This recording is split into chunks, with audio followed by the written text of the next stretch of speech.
If you could just give me your name and where you're from.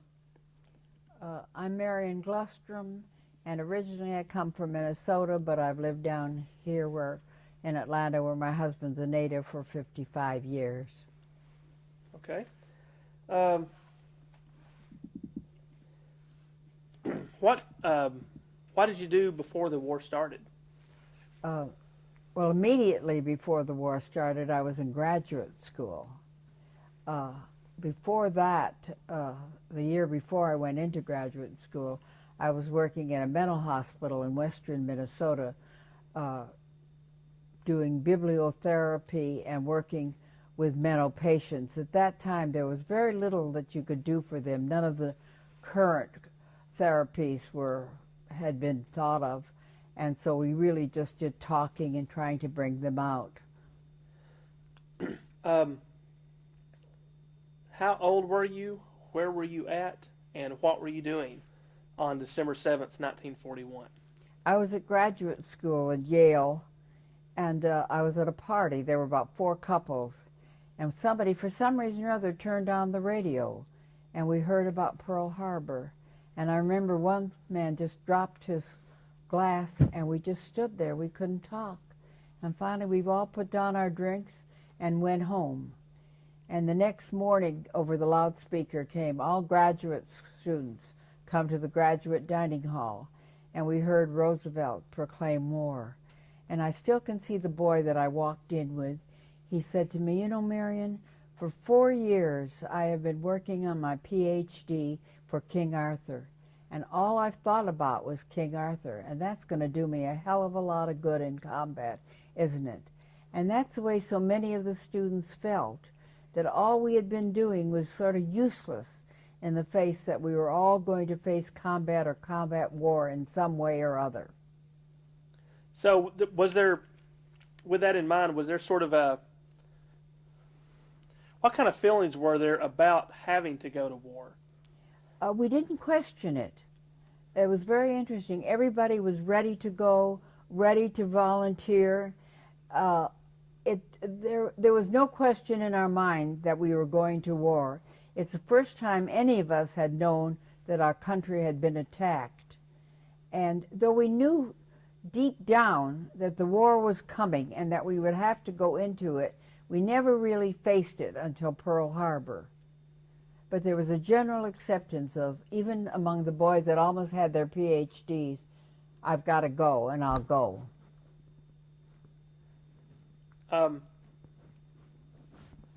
How soon after Pearl Harbor? Excuse me just a second. Okay. Could you put your hands down? You're like on the microphone. Thank you. How soon after Pearl Harbor did things really start to change at home? Almost immediately. A lot of the boys volunteered the next day practically, and there was a change in Yale. The male population began to drop off, and most of them were inducted or enlisted, and then other groups of soldiers and sailors came onto the campus to train. So the whole picture was changed. And for me, graduate school began to get irrelevant, and I knew that as soon as I could get my master's at the end of the year, I would do something else. And what was that something else? I joined Red Cross. And I joined Red Cross rather than the WACs or the Waves, because my brother had been inducted for over a year. He went a year before Pearl Harbor. And I knew my mother couldn't take another child going overseas. And so I joined Red Cross and asked to be placed at home rather than the European theater. So what were your parents' thoughts during all of this, with you and your other family? Well, they recognized the need for war, and they were glad we went into it. Being Jewish, it was especially important with Hitler gaining dominance. And we knew, as Churchill said, that the war could not have been won had not America gone in. So though my parents were devastated at the thought of especially my brother going in and going overseas, they felt the need, and they were glad, in a way, that the war had started. Um, how did you go about joining the Red Cross? And once you did, what sort of training did you get, and where did they send you? Well, I joined, they took me right into Red Cross because of my background, and my Yale masters helped a lot. They were very impressed. And they placed me in a mental hospital because I had done some work there, and took an extended internship in one in western Minnesota, as I said. And this was a real, almost new experience for me. First place, it was my first experience with racism. Having grown up in Minneapolis, we were aware of different races, but it wasn't a problem or really an important part of our life. But the first Friday I was there, they told us that they were going to have a dance and that they were going to lock up all the African American patients because the girls in the neighborhood who came to the dance wouldn't dance with them. And the Red Cross, as a group, we Red Cross women objected and said there would be no more dances unless every patient could go, and the Army stopped the dances. So that was my first real experience, and I did not know at that time that I was going to come down to Atlanta and with my husband be very active in the civil rights movement. If you don't mind me skipping around just a little bit. No. What effect, if any, do you think that the national experience of World War II had on segregation and civil rights and equal rights? Well, I think it was the beginning of the civil rights, of the modern civil rights movement. Because although the blacks could not fight until the Battle of the Bulge, and I remember one of the men telling me, one of the lieutenants, white lieutenants, and he saw for the first time they let blacks fight in the Battle of the Bulge, and he looked and shocked. He said to the other lieutenant, "Look, they can fight." And of course, at that time, I didn't know that I'd be coming down to Atlanta and playing an important role along with my husband, but that was we never thought much about it in the Midwest or the East because it wasn't really a real problem for us. A moral problem, I should say. All right. After you joined the Red Cross, what was your first real assignment? Well, my first assignment, as I said, was in this mental hospital, and that taught me a lot, especially I still can remember so vividly the Battle of the Bulge. We were told that they were going to bring men right from the battlefield to our hospital. And at 2 o'clock in the morning, we were called that the ambulances were there.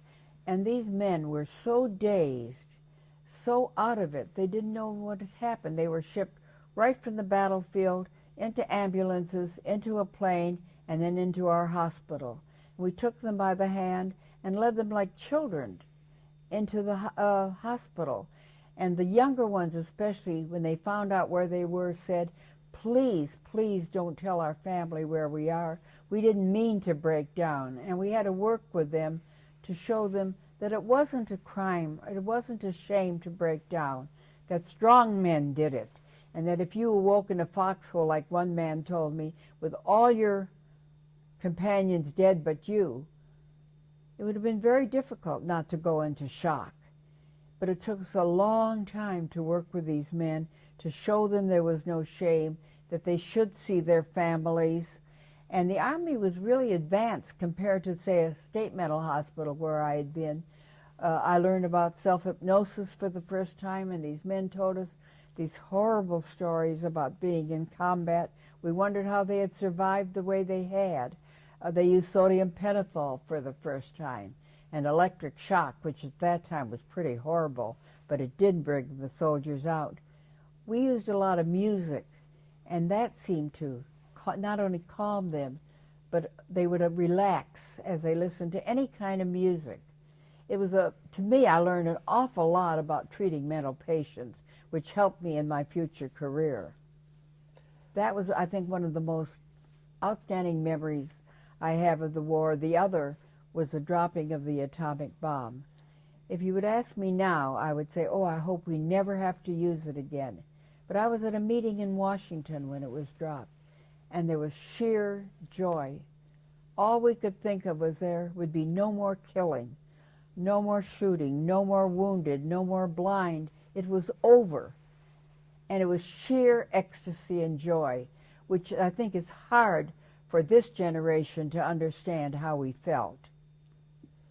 About the atomic bomb, I know you said that you hope we never use it again. In 1945, do you feel that we had a choice? There was no question in our mind. As I say, there was sheer joy when we dropped it. All over Washington, we could hear shouts of exultation. It's over, it's over. And all we could think of is there's not going to be any more blind, there's not going to be more amputees. It's over. That's all we could think of, and it was just joy. How did VE Day compare to VJ Day from your experience? Well, VE Day was even more happier occasion. People just went crazy in the street. I was at the Brooklyn Naval Yard, and we went onto Broadway, and it just is indescribable how people felt. Uniforms were all over their place. Civilians. We were just. It was one big avenue of joy. That's all I can say, and happiness, and unbelief almost. Of course, we knew we had, and then it was over in Japan. You see, like so many soldiers after VE Day, and my husband was one of them, was waiting at Reims to be shipped to the Pacific. And they knew now it was over. And that's all we could think of. It was over. It was over. No more fighting. No more killing.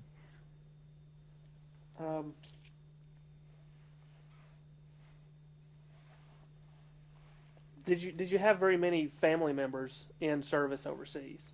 My brother and then my cousin, who was 19, was a pilot over Italy, and he was killed. And he was very close to us. I came from a very closely knit family, extended family and close family. Excuse me.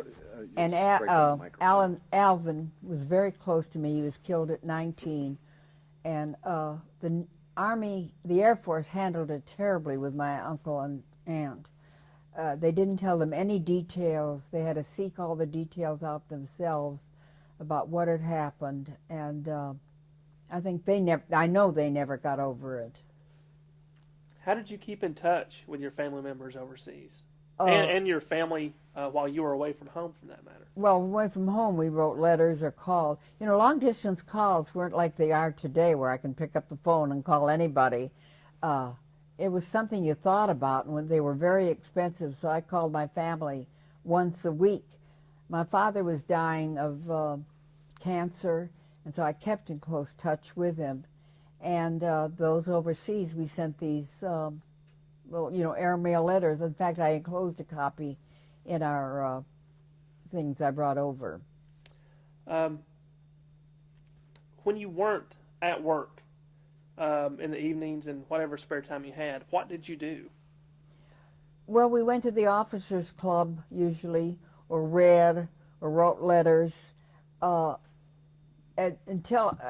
when I was at Brooklyn Navy Yard, we were so close to New York that we could go into the city and see plays, and we'd always go to Grand Central and watch the newsreels, because that was the only pictures we had of the war.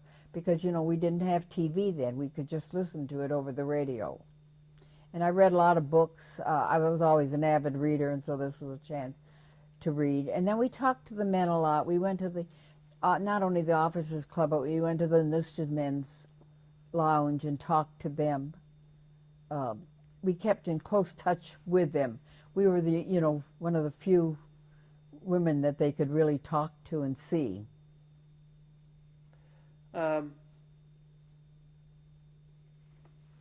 Did rationing affect your daily life very much? Well, not in Red Cross, because we ate like the Army ate, or we ate like the Navy ate. But the thing I remember most is a nylon hose with seams up, and you could keep the seams straight, and then you had to mend them, so you had mends all over your hose because they were rationed, completely rationed. But I wore a uniform, so clothes wasn't a problem and food wasn't a problem. But I know when I went home on leave, my mother would save coupons so that she could give me something special. And this is something I think younger generation doesn't really understand. Why did you have to wear hose? Well, first place it was cold, and and at that time we didn't go without hose. Our uniforms required hose. Okay. I think they wanted to make us as non-seductive as possible. Did it work? Not all the time. I mean, the men were starved for female companionship, especially if they had just come back from overseas.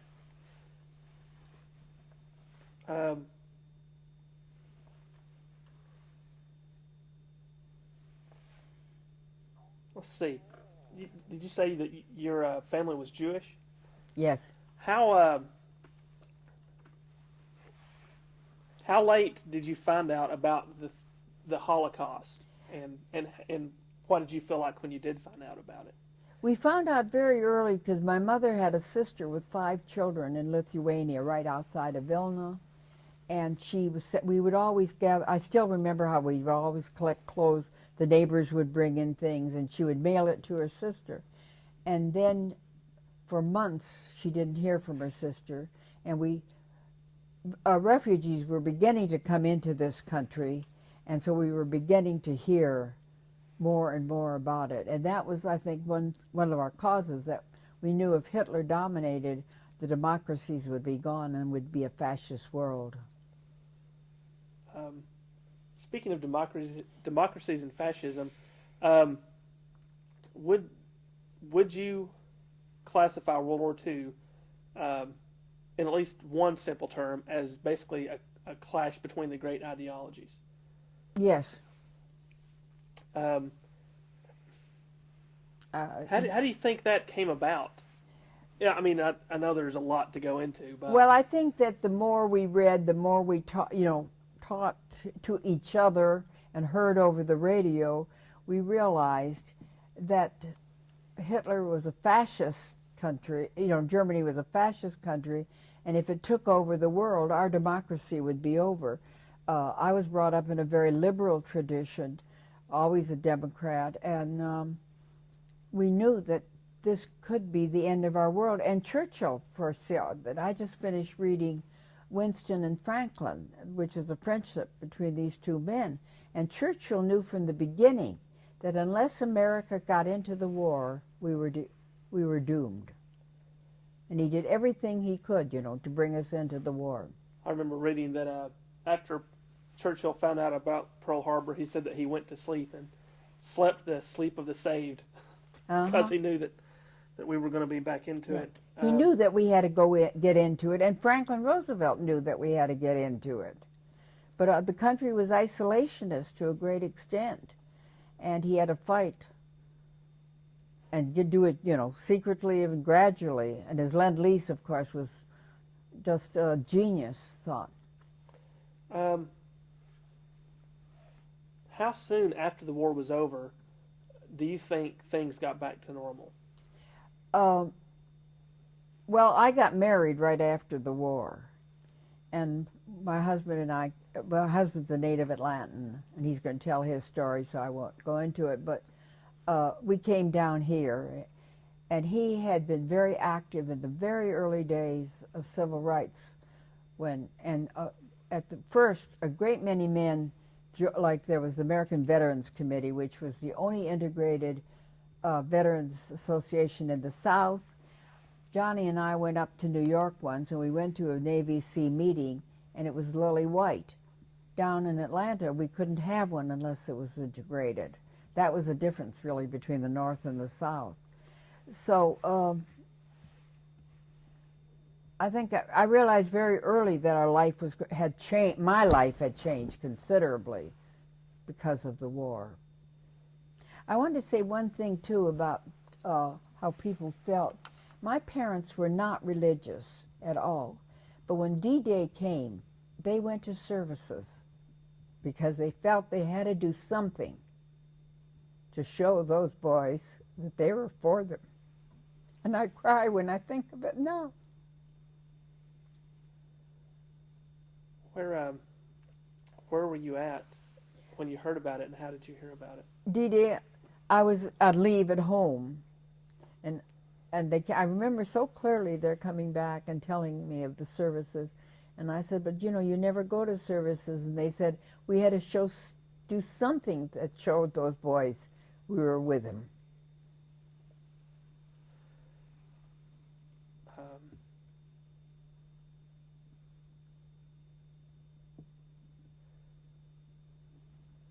When the war was over, what did you do after the war? What did I do? Yes. I got married, as I said, and came down to Atlanta. And my husband was, as I said, very active in the in the very early days of the civil rights movement. And of course, I joined with him. And our life really, for almost 10 or 12 years after, was dominated by civil rights.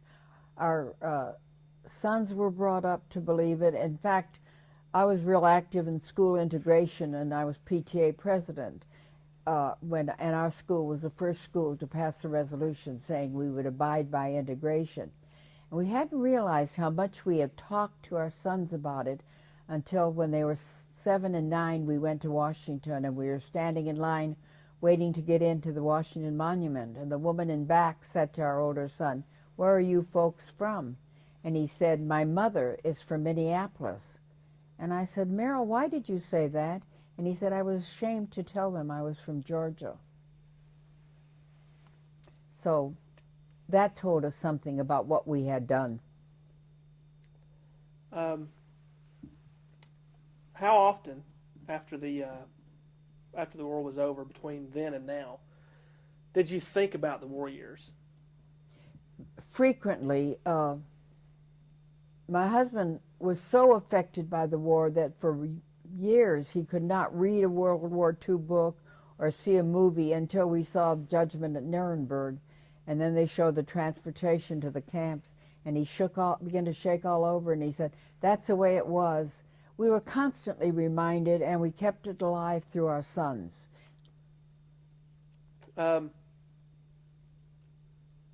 What do you hope future generations remember about your generation's service and sacrifice? Well, that you can mobilize, that it's possible to mobilize in times of danger.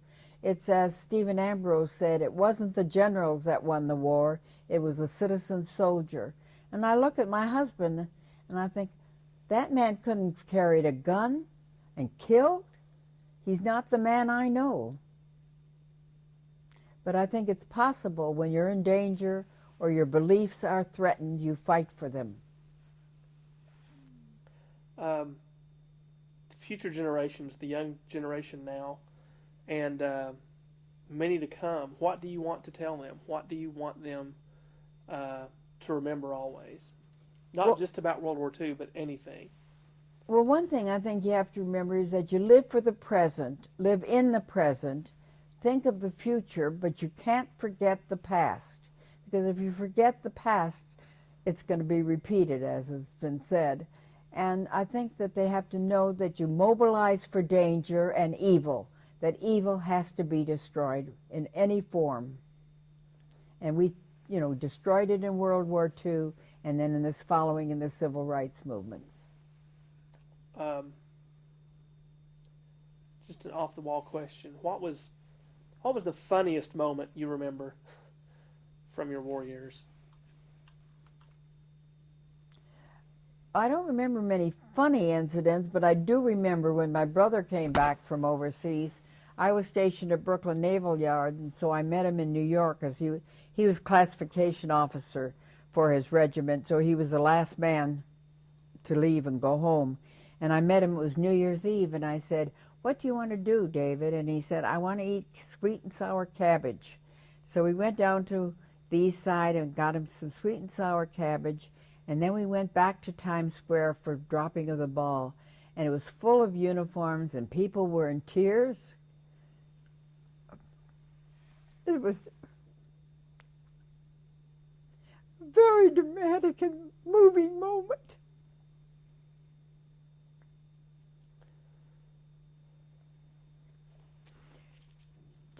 fact that it was over.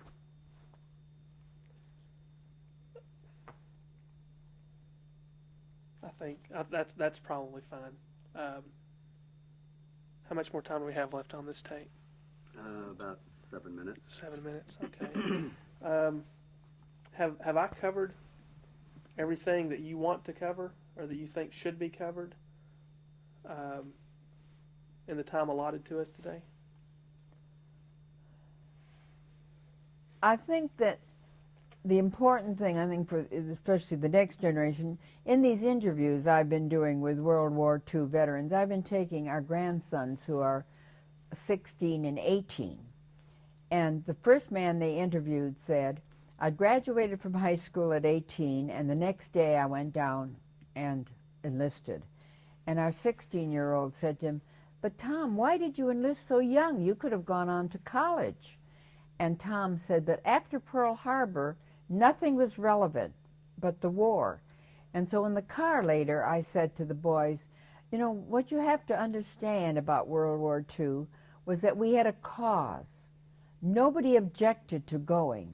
We were going to we knew that we had to defeat fascism or we were defeated, and that we had never been attacked on our country that we knew of. And so our older one said, but Marian, he said, you know, that I have never known a war that was good and that we wanted to go. And I thought that was very sad, considering all the wars that have taken place since World War II. You said that you thought that World War II was the beginning of the civil rights movement and that it influenced it a great deal. How so? Well, I think that so many men, like my husband, came back saying never again, that these men were equal to us, that we had to have equality, we had to change our way of doing things.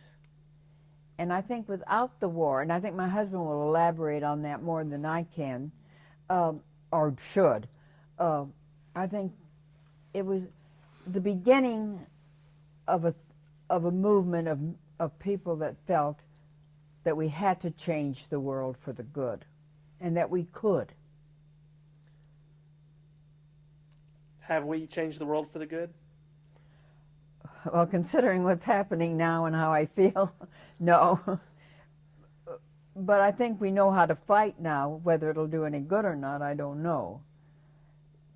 But I think there has been good. There's been strides in medicine. There's been strides in other areas.